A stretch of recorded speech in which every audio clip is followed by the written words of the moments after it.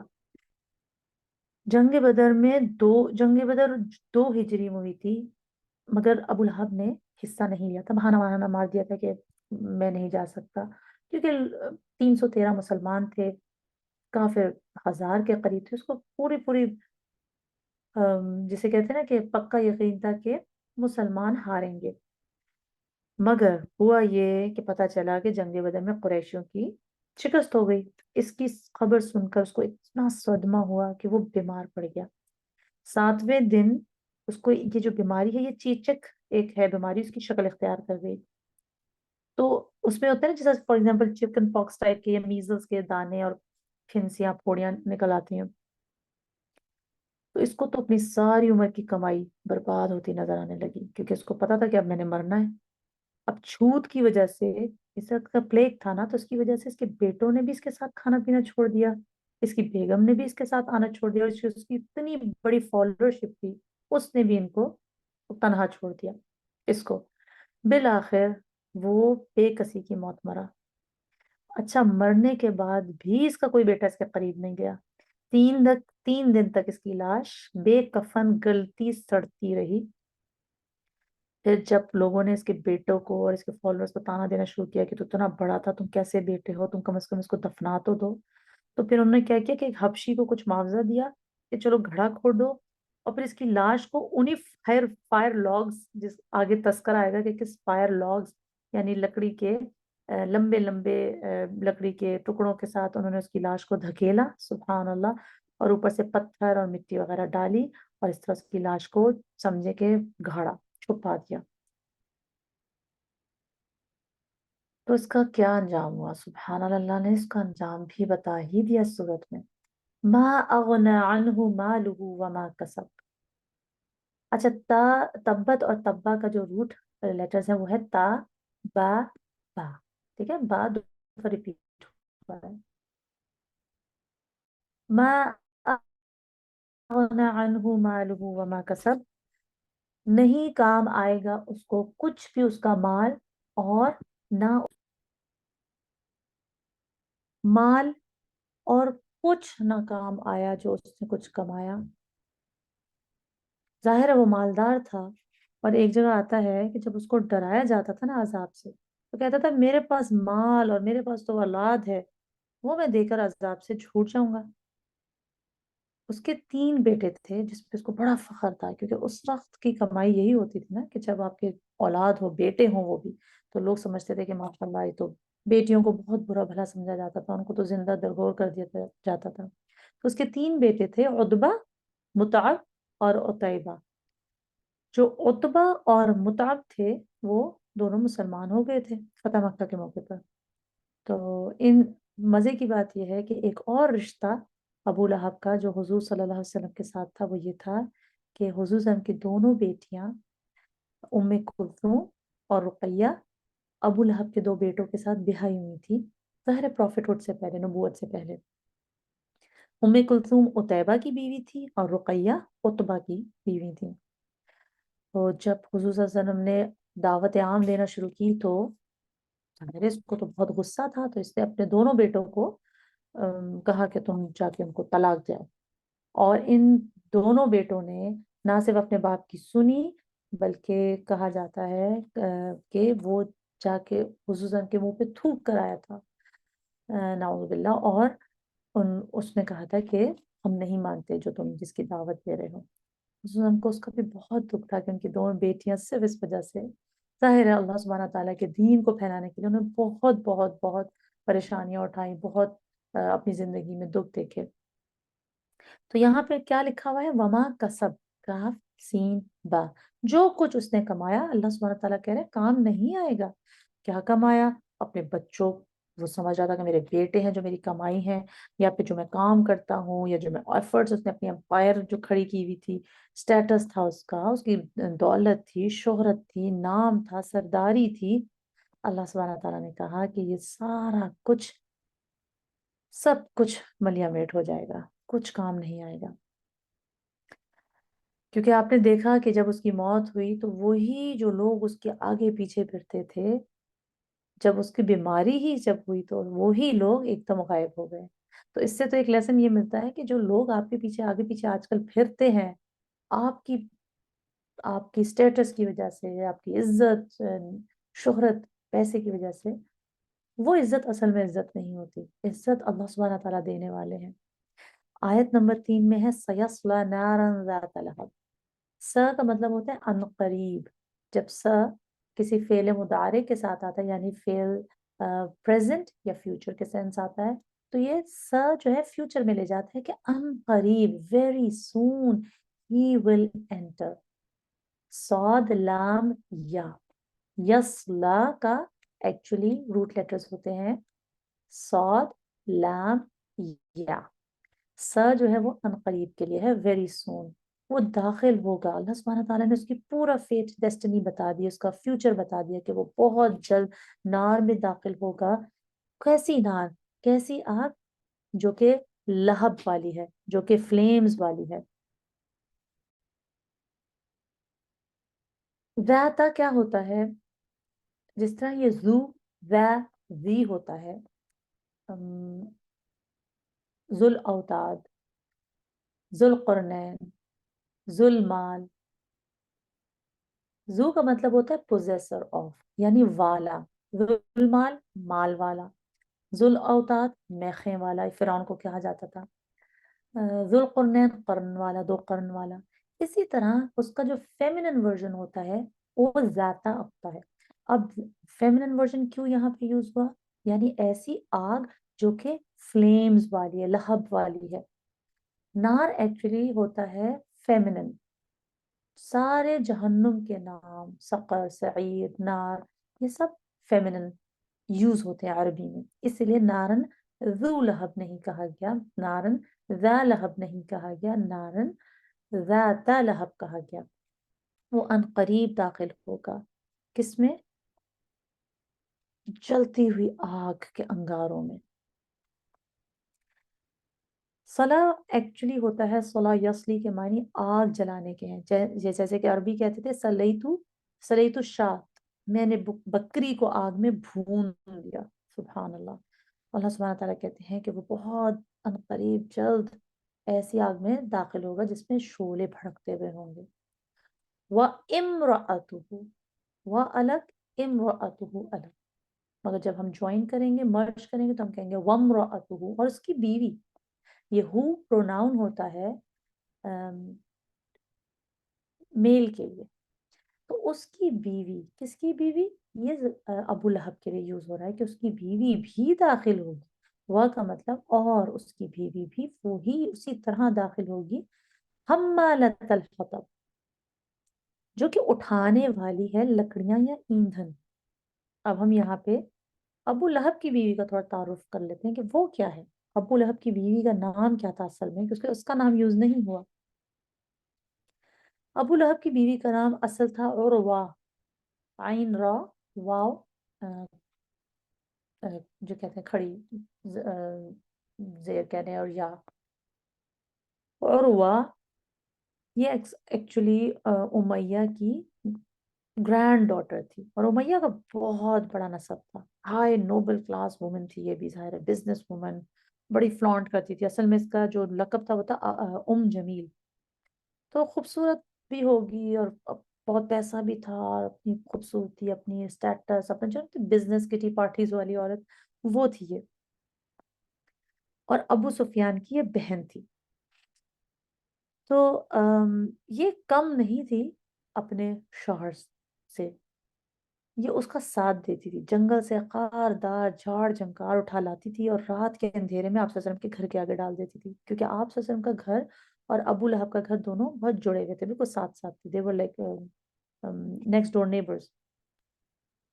آپ صلی اللہ علیہ وسلم جب صبح بیت اللہ کو جاتے تھے، یعنی فجر میں اٹھتے ہوں گے، اندھیرا ہوتا ہوگا، نہیں دیکھ پاتے ہوں گے، تو آپ کے پاؤں میں کانٹے چبھ جاتے تھے، سبحان اللہ، اور آپ کے بچے بھی اس سے زخمی ہوتے تھے۔ اس کے علاوہ حمالۃ الحطب کو دیکھتے ہیں کہ حمالۃ الحطب کا کیا مطلب ہوتا ہے۔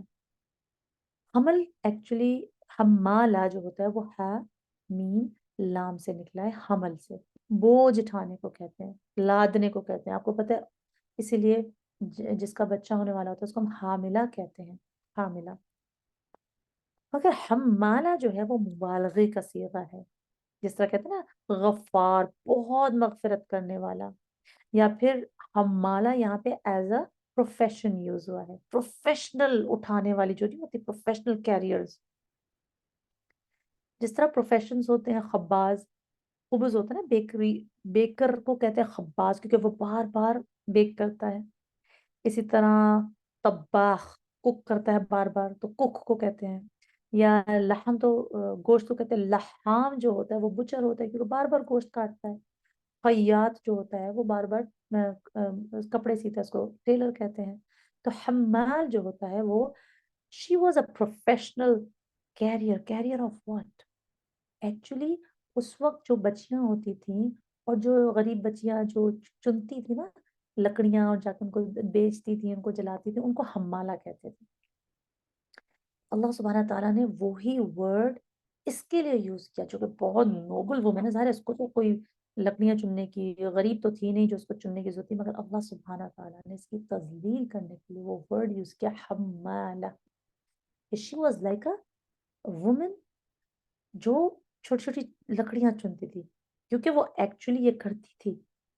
اور اس کا کچھ لوگ حطب جو ہوتا ہے وہ ہر وہ چیز، حطب، ہر وہ چیز جو آگ جلانے کے لیے تیار کی جائے، یعنی ایندھن، جس طرح قرآن میں آتا ہے نا کہ فَكَانُوا لِجَهَنَّمَ حَطَبًا، سورہ ہجر میں آتا ہے، وہ تو جہنم کا ایندھن ہوں گے۔ تو وہ خود ایندھن اپنے لیے تیار کر رہی ہوگی، کہاں؟ ہیل فائر میں بھی، مطلب اس کا بھی فیٹ اور ڈیسٹنی اللہ نے بتا دی۔ یہاں پہ بھی وہ لکڑیاں اٹھا اٹھا کے کرتی ہے، وہاں پہ بھی وہ اپنی آگ خود جلا رہی ہوگی، سبحان اللہ۔ یا کچھ علماء کا کہنا ہے کہ اس کو ایکچولی یہ استعارہ ہے کہ اس کی زبان بہت خراب تھی، بہت تیز زبان کی تھی، اور ادھر کی ادھر چغل خوریاں کرتی تھی، تو ایک کنایا کے طور پہ بھی استعمال ہوا ہے کہ حمالۃ الحطب، یعنی بد زبانی کرنا، انسلٹ کرنا، آگ لگاتی تھی نا، تو ادھر کی تو ادھر، ادھر کی ادھر، یہ بھی تو آگ لگانے کی مانند ہوتا ہے۔ اس وجہ سے اللہ سبحانہ تعالیٰ نے کہا یہ حمالۃ الحطب۔ اس کے بارے میں ایک چیز تھی کہ حضور صلی اللہ علیہ وسلم جب یہ آیتیں نازل ہوئیں تو اس کو بہت غصہ چڑھا، اور یہ گئی کہتی ہے میں اٹھا کے نا، اس نے کوئی پتھر شتر لیے اور کہا کہ میں تو اس کو اب چھوڑوں گی نہیں، حضور صلی اللہ علیہ وسلم کو میں چھوڑوں گی نہیں۔ تو حضور صلی اللہ علیہ وسلم کو ڈھونڈتی ڈھونڈتی یہ مسجد گئی، اور کعبہ میں یہ حضور صلی اللہ علیہ وسلم ابو بکر صدیق رضی اللہ تعالیٰ عنہ کے ساتھ بیٹھے ہوئے تھے۔ تو ابو بکر نے جب اسے دیکھا تو انہوں نے کہا کہ اوہ یا رسول اللہ، وہ آ رہی ہے، مجھے ڈر لگتا ہے کہ وہ آپ کو دیکھ نہ لے۔ تو حضور صلی اللہ علیہ وسلم نے کہا انہا لن ترانی، کہ وہ مجھے نہیں دیکھ سکے گی بے شک۔ اور پھر حضور صلی اللہ علیہ وسلم نے قرآن کی آیتیں دہرانا شروع کر دی، وَإِذَا قَرَأْتَ الْقُرْآنَ، کہ جب تم قرآن پڑھتے ہو، جَعَلْنَا بَيْنَكَ وَبَيْنَ الَّذِينَ، تو ہم بنا دیتے ہیں تو تمہارے درمیان، وَبَيْنَ الَّذِينَ لَا يُؤْمِنُونَ بِالْآخِرَةِ، اور ان کے درمیان جو نہیں ایمان لاتے آخرت پہ، کیا بنا دیتے ہیں؟ حجابم مستورا، سبحان اللہ، ایک پردہ بنا دیتے ہیں جو دکھائی نہیں دیتا۔ یہ سورہ اسراء کی آیت ہے۔ تو یہ پڑھنا شروع کر دی حضور صلی اللہ علیہ وسلم نے۔ وہ آئی سامنے اور نے کہا کہ کہاں ہے وہ تمہارا دوست جو کہ میرے بارے میں اس طرح کی باتیں کر رہا ہے اور کہانیاں گھڑ رہا ہے؟ تو وہ ابو بکر صدیق نے کہا کہ نہیں، وہ نہیں کر رہا، یہ تو اب اس کعبے کا رب کر رہا ہے، سبحان اللہ۔ اور اس کو وہ نظر ہی نہیں آیا، حضور صلی اللہ علیہ وسلم اس کو نظر ہی، تو وہ اپنے الٹے پاؤں بھاگ کھڑے ہوئے، سبحان اللہ۔ آگے چلتے ہیں آیت نمبر 5، فی جیدہا حبل من مسد. فی میں ان جید جید کہتے ہیں گردن کو. جیدہا ہا پروناؤن ہوتا ہے فیمیل کے لیے. ہو جس طرح یہاں تھا نا اس کی وائف, ہو پروناؤن ہوتا ہے ضمیر ہوتا ہے میل کے لیے, مرد کے لیے. ہا فیمیل کے لیے. تو اس کی گردن میں, کس کی گردن میں؟ ام جمیل کی گردن میں. جیت کون سی گردن ہوتی ہے؟ گردن کے لیے بہت سارے ورڈز یوز ہو سکتے ہیں. اونک یوز ہوتا ہے, رقبہ جیسے کہتے ہیں نا کہ فی رقبہ کے گردنیں چھڑا دینے کے لیے. مگر جیت کون سی گردن ہوتی ہے؟ یہ عورت کی خوبصورت گردن کو کہا جاتا ہے, جس کہتے ہیں نا ہرن کی طرح پتلی گردن. اور جو شاعر اپنے عربی یوز بھی کرتے تھے اپنی شاعری میں جید, جب کبھی پوئٹری کرتے تھے, تو اس کی گردن میں حبلن, حبلام, روپ ہوگی, حبل ہوگی. من مسد. اب دیکھتے ہیں مسد کیا ہے, میم سین دال. ایسی روپ ہوگی. روپ کے بڑے معنی ہوتے ہیں, جیسے کہ اللہ سبحانہ تعالیٰ نے سورہ آل عمران میں یوز کیا کہ وَاعْتَصِمُوا بِحَبْلِ اللَّهِ جَمِيعًا, کہ اللہ کی رسی کو پکڑے رہو. اب یہاں پہ جو رسی ہے وہ ایکچول رسی نہیں ہے, بلکہ اللہ کے عہد و پیمان کو پکڑے رہو, رائٹ, سپورٹ. پھر سورہ قاف میں اللہ سبحانہ تعالیٰ فرماتے ہیں نحن اقرب الیہ من حبل الورید, کہ جب میرا بندہ مجھے پکارتا ہے تو کہہ دو کہ ہم تو قریب ہیں اس سے. کس سے؟ جگلر وین سے بھی زیادہ, شہرگ سے بھی زیادہ قریب ہیں. اب یہاں پہ حبل کا مطلب تو شہرگ ہو گیا, یہاں پہ تو رسی نہیں ہے. مگر آپ کو پتہ ہے کہ رگ بھی تو رسی ہی کی طرح ہے نا, شکل و صورت میں لمبی, تو اس لیے شہرگ کو بھی حبل الورید کہا گیا ہے. مگر یہاں پہ اس کی گردن میں روپ ہوگی, واقعی رسی ہوگی. کیونکہ کہا یہ جاتا ہے کہ وہ اپنے گلے میں نا ہار ڈالا کرتی تھی, بڑے بڑے ہار ڈالا کرتی تھی, اور کہتی تھی کہ میں اسی ہار کو بیچ کر, سونے کا ہار وہ ہوتا تھا, اور کہتی تھی میں یہ ہار بیچ کر محمد صلی اللہ علیہ وسلم کی مخالفت کے کاموں میں لگاؤں گی. سبحان اللہ. تو اللہ کا کرنا کیا ہوا کہ جس موٹی رسی سے وہ جھاڑ جھنکار باندھا کرتی تھی, یا جو فلانٹ کرتی تھی, دو چیزیں ہو سکتی ہیں, یا تو وہ گلے میں اپنے ہار کو فلانٹ کرتی تھی, دکھاتی تھی سب کو, وہ ایکچولی اب اس کو چینج کر دیں گے اللہ سبحانہ تعالیٰ آخرت میں, اور وہ اب کیا ہو جائے گی, اس کے گلے کے ہار کو ریپلیس کر کے وہ موٹی رسی جہنم میں ہوگی. یا تو پھر یہ بھی مطلب ہو سکتا ہے, یا پھر یہ ہو سکتا ہے کہ وہ جس موٹی رسی سے وہ جھاڑ جھنکار باندھا کرتی تھی حضور کے آگے گھر کے پھینکنے کے, وہی اس کی گردن میں اٹک جائے گی انشاءاللہ جہنم میں. مگر مزے کی بات یہ ہے کہ اس کا بھی انجام ویسا ہی ہوا. وہ ہاتھوں سے کہا کرتا تھا, اس نے تبن لک حضور کو کہا, تو اس کا بھی انجام ویسے ہی ہوا, اس کے ہاتھ برباد ہوئے اور پھر وہ خود بھی برباد ہوا. یہ لکڑیاں چن چن کے لاتی تھی, گلے میں باندھ کے, موٹی سی رسی باندھ کے لکڑیاں چن چن کے لاتی تھی. تو ایک دن یہی ہوا کہ اس کی گردن میں وہ اٹک گئی, اور ایسی پھنسی کہ بلاخر اس کی موت کا سبب بنی. تو دونوں کا انجام یہاں بھی ویسے ہی ہوا, اور آخرت میں بھی ویسے ہی ہوگا. مسد کو دیکھ لیتے ہیں, مسد کیا ہوتا ہے. مسد ایکچولی میم سین دال کے روٹ لیٹر سے بنا ہے, اور اس کا مطلب ہوتا ہے ٹوسٹڈ روپ, بہت زیادہ ٹائٹلی یا پرفیکٹلی ٹوسٹڈ روپ, پرفیکٹلی ٹائٹ روپ. اس کو کہتے ہیں مسدت حلب, مسدت الحبل. اور یہ جو روپ ہوتی ہے یہ ایسے مٹیریل سے بنی ہوئی ہوتی ہے کہ جو ایزیلی جلتی نہیں. یہ کھجور کے پٹھوں سے بٹی ہوئی رسی ہوتی ہے. سبحان اللہ. تو یہ ہے اس کا انجام. اب اگر ہم لوگ اس کے ایک لیسن ضرور بنتا ہے کہ اگر ہم یہ دیکھیں کہ اس صورت میں دونوں میاں بیوی انتہائی خراب ماحول میں, خراب گھرانے کے, ایک دوسرے کے ساتھ دینے والے, خرابی میں دونوں ایک جیسے تھے. مگر اگر ہم قرآن کو اٹھا کے دیکھیں تو کپلز دیکھ لیں یا گھر کا انوائرمنٹ دیکھ لیں، کبھی یہ ہوتا ہے کہ میاں بہت اچھا ہوتا ہے اور بیوی بہت بری ہوتی ہے، کبھی بیوی بہت اچھی ہوتی ہے، میاں بہت برا ہوتا ہے۔ اگر ہم لوگ قرآن اٹھا کے دیکھیں تو حضرت مریم علیہ السلام کو دیکھیں، وہ ان کے میاں تو نہیں تھے مگر وہ ایک بہت اچھے انوائرمنٹ میں بیت المقدس میں، اور خود بھی نیک تھیں، زکریا علیہ السلام ان کی پرورش کرتے تھے، وہ بھی نیک تھیں۔ ایک تو یہ ہو گیا سینیریو۔ دوسرا سینیریو اگر ہم قرآن ہی کی اس میں اٹھا کے دیکھیں تو آسیہ رضی اللہ تعالیٰ عنہ بہت اچھی مگر شوہر اتنا ہی برا، فرعون، مگر انہوں نے پھر بھی گیو اپ نہیں کیا، اور نے کہا کہ مجھے تو بس رب مطلب کہ مجھے وہ ایک آیت تھی نا کہ انہوں نے دعا مانگی کہ مجھے اللہ سبحانہ تعالیٰ اپنے پاس ایک گھر جنت میں عطا کر، ان کو صرف یہ تھا۔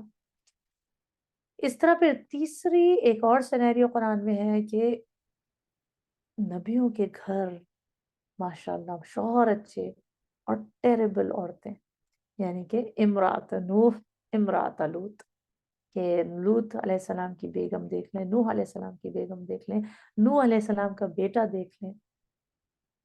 چوتھا انوائرمنٹ یہ کون سا کہ ٹیریبل انوائرمنٹ، ٹیریبل مرد، ٹیریبل عورت، امرات حمالۃ الحطب۔ تو ہم لوگ کو یہ دیکھنا چاہیے کہ اللہ سبحانہ تعالیٰ ہر قسم کے انوائرمنٹ میں لوگوں کو پیدا کرتا ہے، اور ہمیں ایسا انوائرمنٹ اپنے گھر کے لیے نہیں بنانا کہ اگر ہمارے شوہر کسی کے لیے برا چاہ رہے ہیں یا ہمارے بچے کسی کے لیے برا چاہ رہے ہیں اور ہم اس کا ساتھ دیں۔ مطلب کہ ہمیں اس کو ضرور اگر ابو لہب اتنا شدید خلاف تھا، اور اگر اس کی بیگم آہستہ آہستہ آہستہ آہستہ اس کا ساتھ نہ دیتی تو شاید یہ ان لوگ کا فیٹ نہ ہوتا۔ تو اسی طرح کہ ہمیں ازیوم یہ نہیں کرنا چاہیے کہ اگر ہمارے گھر کا انوائرمنٹ بہت اچھا ہے اور سب بھی ابھی اچھے، بیوی بچے، تو بچے خراب نہیں ہو سکتے، یا پھر یہ ازیوم نہیں کرنا چاہیے کہ ہم لوگ بہت ہی برے انوائرمنٹ میں، کچھ لوگ کہتے ہیں کہ ہمارے گھر کا انوائرمنٹ اتنا خراب ہے بچے بھی اس لیے خراب ہوئے، مگر ہم نے وہ بھی دیکھا کہ کتنے برے انوائرمنٹ میں بچے اچھے بھی نکل سکتے ہیں، بڑے بڑے اسکالرز بھی ایسے ہی خراب گھرانے سے نکلے ہیں۔ اور اس پہ میں انشاءاللہ آپ کو ایک ویڈیو کی ضرور لنک بھیجوں گی جس میں ایک ہندو لڑکی جب مسلمان ہوئی تھی تو اس کے ساتھ یہ مولانا طارق جمیل کا لیکچر تھا، اور مجھے بہت اچھا لگا تھا کہ ایک ہندو گھرانے میں جو انہوں نے اپنے بیٹی کو زندہ دفنا دیا تھا، زندہ جلا دیا تھا جو وہ مسلمان ہوئی تھی، اور وہ کس طرح فیتھ پر قائم رہی، اور اسی برے ماحول سے وہ نکلی، مگر اس نے ہمیشہ اپنے باپ کے لیے، اپنے چچا کے لیے کس طرح ہمیشہ she always used to wish them کہ آپ بھی کلمہ پڑھ لیں اور آپ بھی جہنم کی آگ سے بچ جائیں۔ اللہ سبحانہ تعالیٰ ہم سب کو دین پر قائم رکھے، استقامت دے، ہمارے بچوں کو استقامت دے، اور انشاءاللہ ہم ایک ایسا انوائرمنٹ اپنے گھر کے لیے بنائیں کہ ہم کسی اور کے لیے تکلیف کا باعث نہ بنے، اور اگر ہمارے گھر میں کوئی بن بھی رہا ہے تو ہم اس کے لیے دعا کریں اور اس کو ضرور اس چیز سے بچا کے رکھیں اور خود بھی بچیں۔ انشاءاللہ ہم نیکسٹ ویک سورۃ نصر لے کر آئیں گے، اور اس میں ہم بہت سیرہ ان ڈیٹیل پڑھیں گے۔ سبحانک اللہم و بحمدک ونشہد ان لا الہ الا انت ونستغفرک ونتوب الیک۔ السلام علیکم ورحمۃ اللہ وبرکاتہ۔